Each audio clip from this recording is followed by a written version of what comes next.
கதறி கதறி அழுத அந்த பெண்மணிக்கு ஒருத்தருடைய அனுதாப ஓட்டும் கிடையாது. ஏன்னா அந்த பொண்ணு பண்ணியிருக்கக்கூடிய தப்பு தான் பெற்ற குழந்தையவே கொலை பண்ணியிருக்கு. பட் ஆனால் இவளுடைய உயிர் தானே அது, இவ வயிற்றுலேருந்து ஜனித்த உயிர் தானே. அதுக்கு பால் கொடுத்து சீராட்டி வளர்த்துருக்கல்ல 2 குழந்தைங்க. 2 குழந்தையும் கொல்றதுக்கான மனசு வருதுன்னா அந்த அவ்வளோ காம வெறியா அது உணரணும். அந்த பொண்ணு தூக்குதனை கொடுத்தா உடனே அது செத்து போயிரும் தம்பி, அதுக்கு இதெல்லாம் இருக்காது. ஜெயிலில் இருந்து வாழ்நாள் முழுக்க அந்த பொண்ணு கஷ்டப்பட்டு அதை அதுக்கு புரியணும். எங்கள் அப்பா அம்மாலாம் வயசானவங்க, எங்களுக்கு ஆல்ரெடி 7 வருஷம் ஜெயிலில் இருந்துட்டோம், கம்மியான தண்டனை கொடுங்கன்னு சொல்லி கேட்டிருந்தோம். அந்த உயிரை இவங்க திருப்பி கொண்டு வந்துருவாங்களா? வாழ்நாள் தண்டனைக்கே நீ எழுதுறிய, நீ உயிரை எடுத்திருக்கிய, அப்போ அந்த குழந்தைங்க எப்படி எழுதிருக்கும்?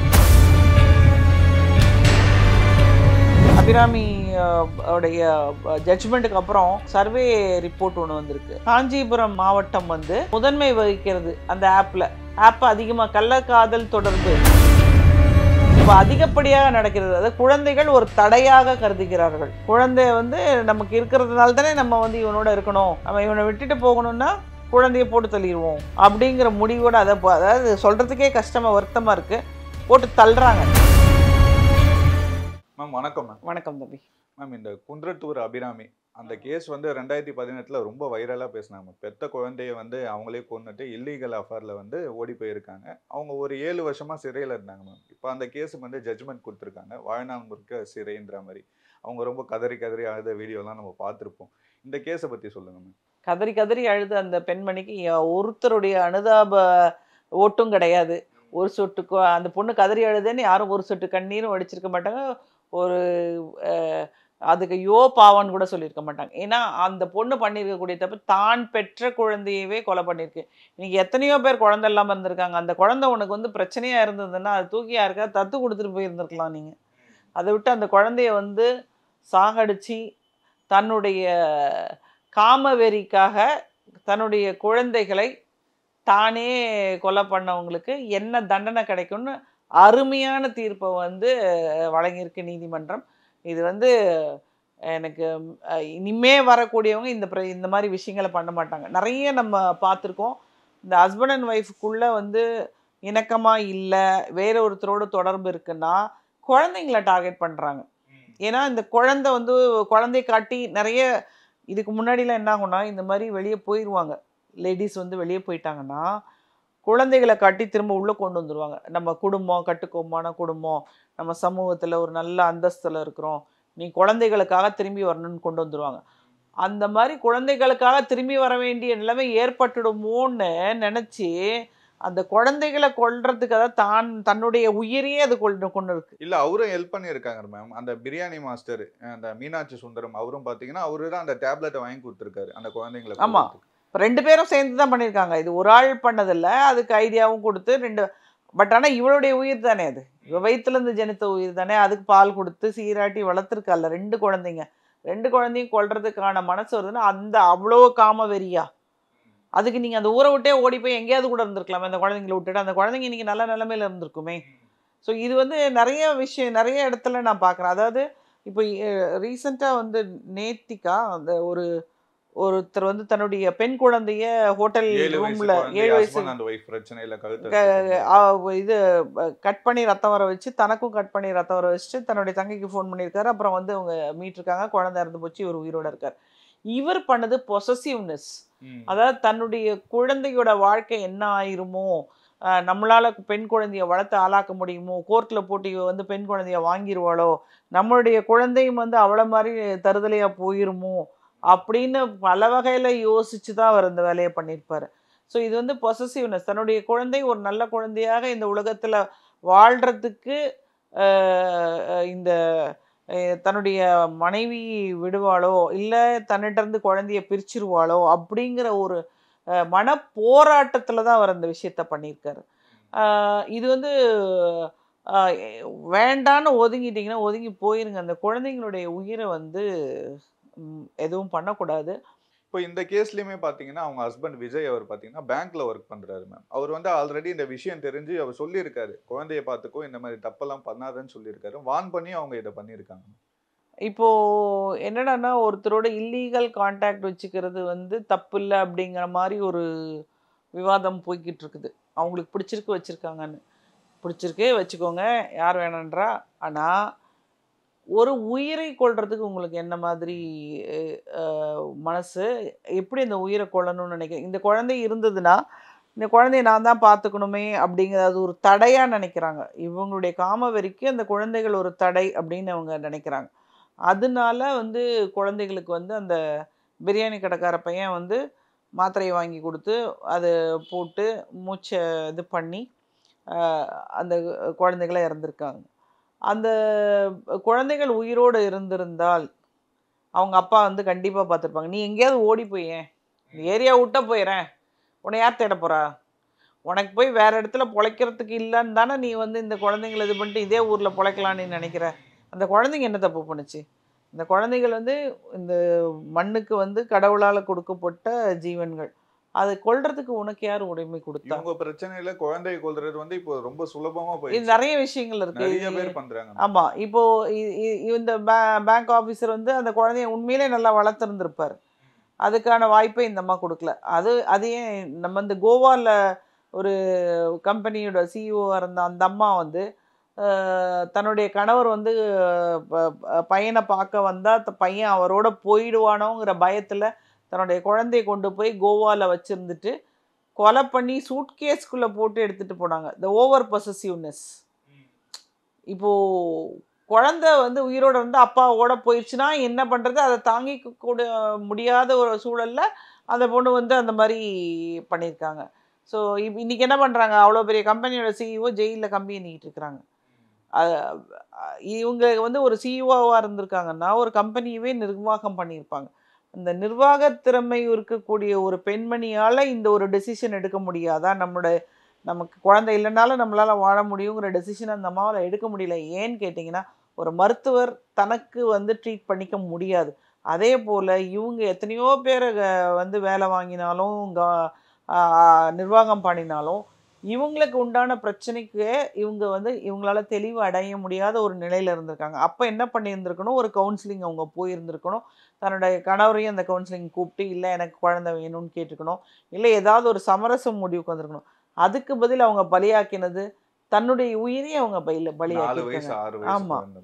அது இந்த அபிராமி கேஸ்லேயும் அதுதான், அந்த சிஓ கேஸ்லேயும் அதுதான். இப்போ ரீசெண்டாக இன்னொரு இது கூட நடந்தது. இப்போ அதிகப்படியாக நடக்கிறது. அதாவது குழந்தைகள் ஒரு தடையாக கருதுகிறார்கள். குழந்தை வந்து நமக்கு இருக்கிறதுனால தானே நம்ம வந்து இவனோட இருக்கணும், நம்ம இவனை விட்டுட்டு போகணும்னா குழந்தைய போட்டு தள்ளிடுவோம் அப்படிங்கிற முடிவோட அதாவது சொல்கிறதுக்கே கஷ்டமாக வருத்தமாக இருக்குது. போட்டு தள்ளுறாங்க. தள்ளிடுவோம் இல்லை, போட்டு தள்ளுறாங்க. இதெல்லாம் வந்து நம்முடைய கலாச்சாரம் வந்து சீரழிஞ்சுக்கிட்டே போகிறதுக்கான அறிகுறியாக எனக்கு தோணுது இது. இப்போ கோர்ட்லயுமே சொல்லியிருந்தாங்க மேம், ஜட்ஜுமே சொல்லியிருந்தாரு, நீங்க குழந்தைய கொண்டு இருக்கீங்க, அதிகபட்சமா உங்களுக்கு தூக்கு தண்டனை கொடுத்துருக்கலாம், ஆனா நீங்க பெண்ணுன்றதை கன்சிடர் பண்ணி உங்களுக்கு ஆயுள் தண்டனை கொடுக்குன்ற மாதிரி சொல்லியிருக்காங்க.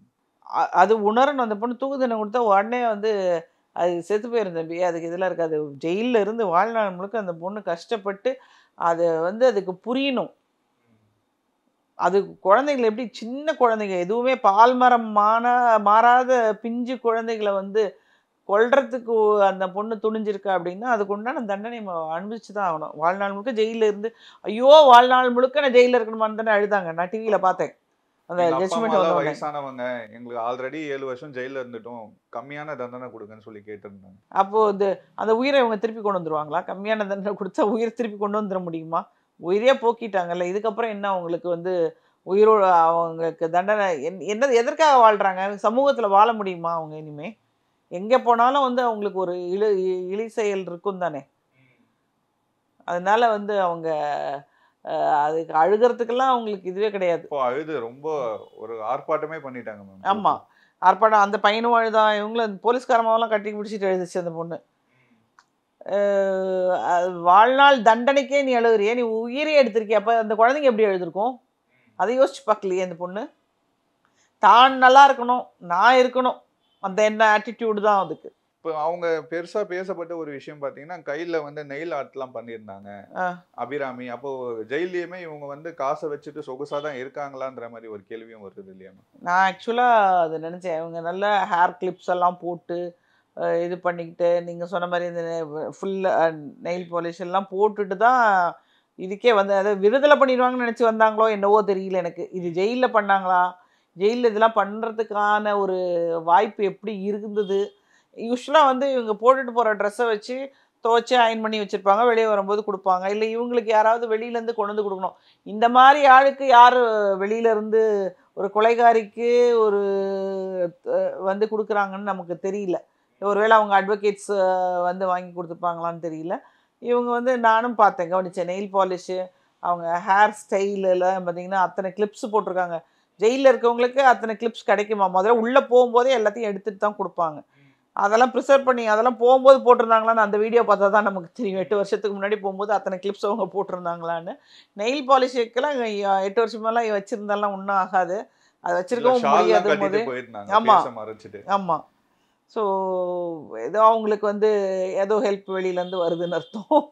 இப்போ இந்த கேஸை வந்து மேல்முறையீடு பண்ணி அவங்க தண்டனை குறைக்க கூட வாய்ப்பு இருக்குன்ற மாதிரி எல்லாம் சொல்றாங்க. தண்டனை குறைக்கிறதுக்கு வாய்ப்பு இருக்குன்னு சொன்னால், இந்த மாதிரி தப்பு பண்ணுறவங்களுக்கு வந்து ஒரு வழிகாட்டுதல் மாதிரி ஆகிடும். தப்பு பண்ணால் நம்ம எப்படியாவது வெளியே வந்துடலாம் அப்படிங்கிற மாதிரி ஆகிடும். பட் இந்த தண்டனை வந்து கண்டிப்பாக உறுதிப்படுத்தப்பட வேண்டும். அவங்களுக்கு இது வந்து மற்றவர்களுக்கு ஒரு பாடமாக அமைய வேண்டும். அந்த குழந்தைய கொண்டு இருக்காங்க, அவங்க சொந்த குழந்தைய கொண்டு இருக்காங்க. அவங்களெல்லாம் வெளியே விட்டனா என்ன ஆகிறது? அப்போ எவன் வேணால் என்ன தப்பு வேணால் நாட்டில் பண்ணிட்டு போயிட்டே இருப்பான். அதெல்லாம் வந்து ஒத்துக்கொள்ள முடியாத ஒரு கருத்து. இப்போது ஆக்சுவலாக வந்து பார்த்திங்கன்னா, இந்த அபிராமி உடைய ஜட்ஜ்மெண்ட்டுக்கு அப்புறம் ஒரு சர்வே ரிப்போர்ட் ஒன்று வந்திருக்கு. அந்த சர்வே ரிப்போர்ட்டில் வந்து பார்த்திங்கனாக்க காஞ்சிபுரம் மாவட்டம் வந்து முதன்மை வகிக்கிறது அந்த ஆப்பில். ஆப் அதிகமாக கள்ளக்காதல் தொடர்பு ஆப்பு அதில் வந்து அதிகமாக பார்க்கக்கூடியவர்கள் காஞ்சிபுரத்தை சேர்ந்தவர்களாம். அதுக்கப்புறம் வட மாநிலமெல்லாம் போட்டிருக்கிறாங்க. அப்போது இதுக்கெல்லாம் ஆப் இருக்குதுன்னு நம்ம யார் யோசிச்சு பார்த்துருப்பீங்க? இப்போ இந்த இது மூலமாக இப்போ இது வந்து வேறு யூடியூப்பில் வைரலாக போய்கிட்டு இருக்குது. இதை பார்த்து எத்தனை பேர் இன்னும் கிட போகிறாங்கன்னு தெரியல. ஆனால் அதனால் இந்த பொண்ணுக்கு கொடுத்துருக்கக்கூடிய தண்டனை இன்னும் சிவியராக்கப்பட வேண்டுமே தவிர, இவங்க அது வெளியில் வந்தாங்கன்னா இந்த மாதிரி நிறைய தவறுகள் நடந்து கொண்டே தான் இருக்கும். அதனால் இவங்களுக்கு கொடுத்த தண்டனை சரிதான். இது மற்றவர்களுக்கு பாடமாக அமைய வேண்டும். அதுவும் நீங்கள் சொல்லியிருக்கீங்க, ஜட்ஜு வந்து தூக்கில் போடாமல் வாழ்நாள், நீங்கள் பெண்ணுங்கிறதுனால வாழ்நாள் வரைக்கும் நீங்கள் ஜெயிலே இருக்கணும்னு சொல்லியிருக்காங்க. இதே வந்து இல்லை தண்டனையை குறைச்சி வெளியே அனுப்புகிறேன்னு சொன்னீங்கன்னா இந்த மாதிரி தவறுகள் நடந்து கொண்டே தான் இருக்கு. இல்லை மேம், பெத்த குழந்தையை கொள்றாங்கன்னா அவங்க என்ன மைண்ட் செட்டில் இருக்காங்க? இந்த குழந்தையோட நம்ம வாழ்க்கையும் சில பேர்லாம் பார்த்தீங்கன்னா அந்த குழந்தையும் கொண்டுடுறாங்க, அவங்களும் தற்கொலை பண்ணி இறந்து போயிடுறாங்க. அந்த எதனால் அந்த முடிவுக்கு வராங்க மேம்? அவங்களே இறந்து போயிடுறாங்கன்னா வந்து நம்ம வந்து இந்த உலகத்தில் குழந்தைய வச்சுட்டு தனியாக எப்படி இருக்க போகிறோம் அப்படிங்கிற எண்ணத்தில் இருக்கிறவங்க 2 குழந்தைகளையும் மாற்றிக்குவாங்க, தனியும் மாற்றிக்குவாங்க. இந்த அம்மா வந்து தான் வந்து சொகுசாக இருக்கணுங்கிறதுக்காக தன்னுடைய குழந்தைகளை இந்த அம்மாவே கொலை பண்ணியிருக்காங்க. இதை வந்து ஒத்துக்க முடியாது. இந்த மாதிரி இதற்காக நிறைய பேர் குழந்தைய வந்து கொண்டு இருக்காங்க, பிரச்சனை பண்ணியிருக்காங்கன்றது நிறைய நம்ம தொடர்ந்து செய்திகளில் கேட்டுட்டு வந்துட்டே தான் இருக்கிறோம் நம்ம. ஸோ அதனால் வந்து இது ஒரு பாடமாக அமையட்டும். எல்லா மொழிகளையும் டிரான்ஸ்லேட் பண்ணி போனாலும் நல்லதுன்னு நான் சொல்கிறேன். நான் இந்த மாதிரி ஒரு தண்டனை வந்து இந்த மாதிரி பண்ணதுக்காக கிடைச்சதுங்கிறது கண்டிப்பாக தெரியணும். நிறைய பேர் இருக்காங்க தம்பி, இந்த குழந்தைகளை வைத்துக்கொண்டு வேறு ரிலேஷன்ஷிப்பில் இருக்கவங்க நிறைய பேர் இருக்காங்க. இதை தவறுன்னு வந்து நீங்கள் ரிலேஷன்ஷிப்பில் இருக்கிறது தவறுன்னு சொல்லி யாரும் வந்து அதை சொல்லவும் இல்லை. அதை வந்து ஒரு சட்டமும் இல்லை உங்களுக்கு. இப்போ அவங்க ஹஸ்பண்ட் அந்த விஜய் அவரோட லைஃப்பை நினச்சி பாருங்களேன் மேம். குழந்தையும் இறந்துட்டாங்க, ஒய்ஃபும் வந்து ஜெயிலில் இருக்கு. அவருக்கு வந்து திரும்பியும் கல்யாணம் பண்ணுறதுக்கெலாம் வாய்ப்பெல்லாம் கிடைக்காது தம்பி. ஏன்னா அவருடைய பாஸ்ட் ஹிஸ்ட்ரியை பார்ப்பாங்களே, யாராக இருந்தாலும் பொண்ணு கொடுக்குறவங்க இவருடைய பேக்ரவுண்ட் என்ன அப்படிங்கிறது செக் பண்ணி தானே ஆவாங்க. பேக்ரவுண்ட் செக் பண்ணும்போது ஆட்டோமேட்டிக்காக தெரிஞ்சிடும். ஸோ அப்போ அவங்க வந்து கண்டிப்பாக பொண்ணு கொடுக்க மாட்டாங்க.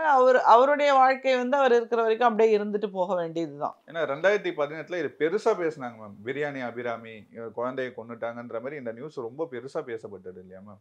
ஆமாம், இது பெருசாக. இதில் என்ன தெரியுங்களா, இந்த நான் ஒரு கேஸ் பண்ணியிருக்கேன். அவங்க வந்து குழந்தையும் கூட்டிக்கிட்டு வெளியூர் போயிட்டாங்க, வெளி ஸ்டேட்டு போயிட்டாங்க. நாங்கள் கண்டுபிடிச்சி அவங்கள கொண்டு வந்துட்டோம் இங்கே. அவங்க அவங்க வயசுக்கு அவங்க அவங்க வந்து 36 வயசுனா இவங்க ஓடி போன பையனோட வயது 29. அது ஏன் போனாங்க அப்படின்னு சொல்லி நாங்கள் அவங்கக்கிட்ட கேட்கும்போது அவங்க சொன்ன ரீசன்ஸ்லாம் எங்களுக்கு ரொம்ப ஷாக்கிங்காக இருந்தது. எங்கள் ஹஸ்பண்ட் வந்து என்னை வந்து ஷாக்கிங்காக இல்லை, அவங்க ஹஸ்பண்ட் பண்ண தப்புன்னு கூட சொல்லலாம். எங்கள் ஹஸ்பண்ட் வந்து நீ சாப்பிட்டியான்னு கேட்க மாட்டார். எனக்கு தலை வலிச்சதுன்னா மருந்து இந்த பையன் தான் வாங்கி கொடுப்பான். ஆனால் இவனுக்கு வந்து அவ்வளோ காசு இந்த அம்மா கொடுத்துருக்குது. காசை வந்து சம்பாரிச்சு ஹஸ்பண்ட் எதுவுமே வச்சுக்காம இந்த பொண்ணுகிட்ட தான் கொடுத்தாங்க. இது பல லட்சங்களை கொண்டு போய் அந்த பையனுக்கு கொடுத்துருச்சு.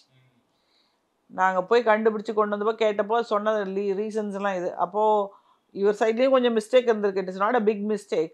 பட் அது வந்து ஒரு அனுசரணையாக கணவன் வந்து கேட்குறதுங்கிறது எல்லா பெண்களும் விரும்பக்கூடிய ஒரு விஷயம். அதை அவர் பண்ணாததுனால நான் இந்த தப்பாக பண்ணிட்டேன். அவர் சம்பாரித்த பணத்தை எடுத்து கொண்டு போய் கொடுத்து தான் இவன் இதெல்லாம் வேலையும் இவனுக்கு இந்த அம்மாவுக்கு செய்கிறான். அது தெரியல, காசுக்காக தான் அதை பண்ணுறான். அது தெரியல அந்த அம்மாவுக்கு. அதுக்கப்புறம் கூட்டிகிட்டு வந்து அவங்கள கூட்டிகிட்டு வந்தபோது அவங்க குழந்தையோடு தான் போயிருந்தாங்க. அந்த குழந்தைய கூட்டிகிட்டு வந்து குழந்தைக்காக அந்த வீட்டில் இருக்கிறேன்னு சொல்லிட்டு அவங்க அந்த வீட்டில் இருக்காங்க. வித்தவுட் எனி என்ன சொல்கிறது, ஒரு கழுத்தில் ஒரு மஞ்சள் கயிறு, ஒரு நல்ல பெரிய வசதியான வீட்டு பெண்மணி தான். நிறைய ரெஸ்ட்ரிக்ஷன்ஸோடு அந்த வீட்டில் அவங்க. ஆனால் இப்போ பார்த்தீங்களா இது தொடர்ச்சியாக நடக்குது மேம். ஹஸ்பண்ட் வந்து மனைவியை கொல்றதும் மனைவி ஹஸ்பண்டை கொல்றதும் இது வந்து தொடர்ந்து போகுது இல்லையா மேம்? இவன் பிடிக்கலன்னா பிரிஞ்சு வாழ்ந்துடலாம் இல்லையா மேம்? அதையே யாருமே பண்ண மாட்டுறாங்க. அது வந்து அவங்களுக்கு யோசிக்கிறதுக்கான மனநிலைமையும் கிடையாது தம்பி.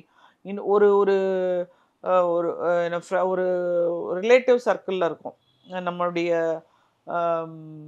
கல்ச்சரே எப்படின்னா நம்ம வந்து ஒரு ஜாயின்ட் ஃபேமிலியாக இருந்தோம். இப்போ நியூக்ளியர் ஃபேமிலி ஆகிட்டோம்.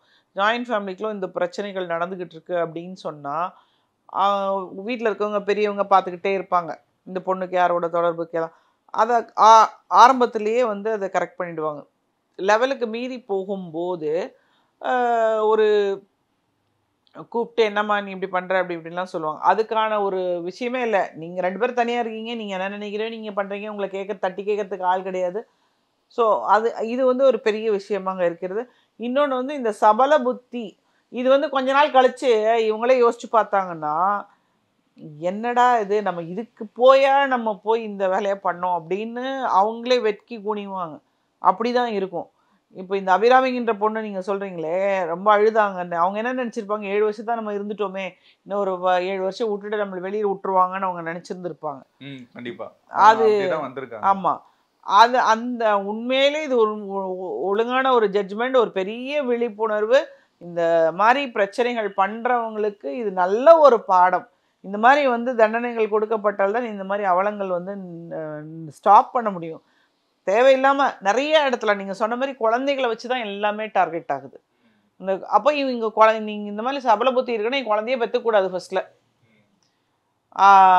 அந்த விஷயத்த முதல்ல அவங்க இது பண்ணிக்கணும். அபிராமி கேஸ் வந்து மற்றவங்களுக்கு ஒரு பாடமாக இருக்கும். ஆமாம். ரொம்ப நன்றி மேம், நிறைய விஷயங்கள் சொன்னீங்க.